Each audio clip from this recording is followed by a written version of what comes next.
Hay historias en las que simplemente nada es lo que parece. Historias que se levantan sobre una imagen tan potente, tan deslumbrante, que es capaz de ocultar la realidad. Bueno, pues esta es una de esas historias.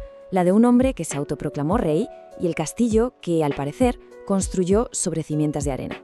Y esta frase lo resume todo. Es el corazón del misterio. Un conflicto que se esconde detrás de millones de seguidores y un estilo de vida que, la verdad, desafiaba toda lógica. Ahora vamos a desentrañarlo. Sobre estas tres palabras se construyó todo el mito: lujo, exceso y poder. Fue la Santísima Trinidad sobre la que Dan Bilzerian levantó una de las marcas personales más espectaculares de nuestra era.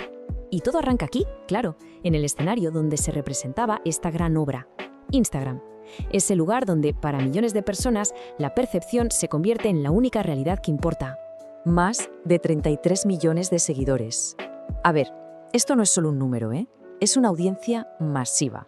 Es un ejército digital que le dio una influencia brutal para convertir su vida, o bueno, la imagen de su vida, en un negocio redondo. Cada foto, cada story, era un anuncio. El espectáculo era hipnótico. No nos vamos a engañar. No se trataba solo de tener dinero, se trataba de enseñarlo de la forma más bestia posible. Jets privados, yates anclados en las Bahamas, coches de colección como un Shelby Cobra de $2 millones y, por supuesto, un séquito de modelos que validaban esa fantasía a cada paso.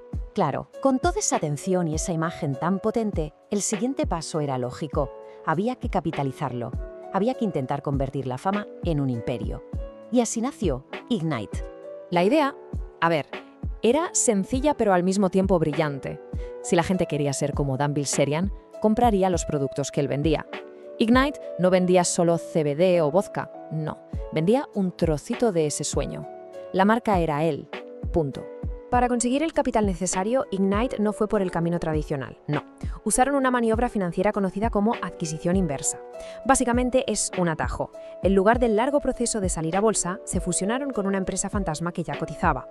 Así consiguieron acceso rápido al dinero de los inversores que creían en la marca y, sobre todo, en el hombre que la representaba. Pero claro, mientras Internet lo coronaba como el rey del lujo, los números, los documentos oficiales contaban una historia completamente distinta. Una historia mucho, mucho más oscura. $50 millones. Pero ojo, que nadie se confunda, no hablamos de beneficios. $50 millones en pérdidas. Esa fue la cifra que Ignite reportó en sus propios documentos públicos para el año 2019. La cifra era una auténtica barbaridad. Entonces, ¿en qué se estaba gastando todo ese dinero? Pues, según una demanda del que fuera presidente de la compañía, Curtis Hefferman, los fondos de Ignite se usaban para pagar los gastos personales de Bilzerian, pero camuflados como gastos de empresa. Hablamos de un alquiler mensual de $200.000, una cama de $50.000, incluso un set de pistolas de Star Wars de $60.000. Y ojo, que esta advertencia no viene de un crítico o de un periodista, no. Esto lo dijo la propia junta directiva de Ignite en sus informes a los inversores. Una admisión, brutal, de que la empresa estaba, literalmente, al borde del abismo. Con los números sobre la mesa, esa fachada tan perfecta, ese decorado de Hollywood, empezó a desmoronarse. Símbolo a símbolo, mito a mito. Empecemos por la joya de la corona, la famosa mansión de Bel Air. En Instagram era su palacio personal de 65 millones.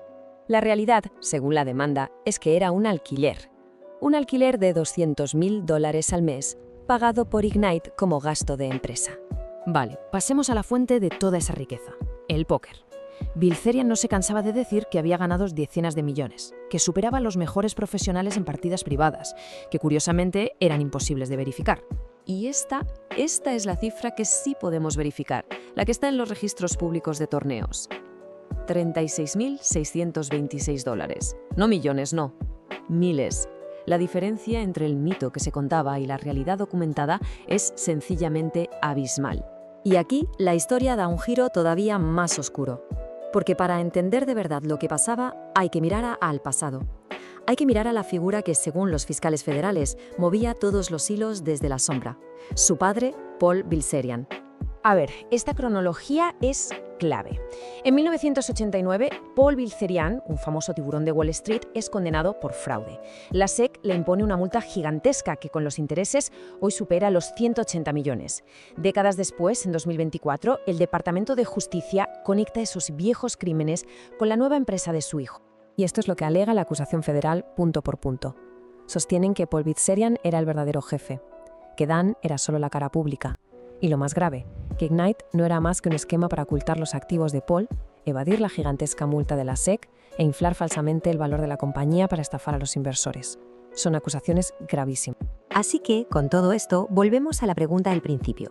¿Qué era real y qué era un espejismo cuidadosamente construido para las cámaras y los millones de seguidores?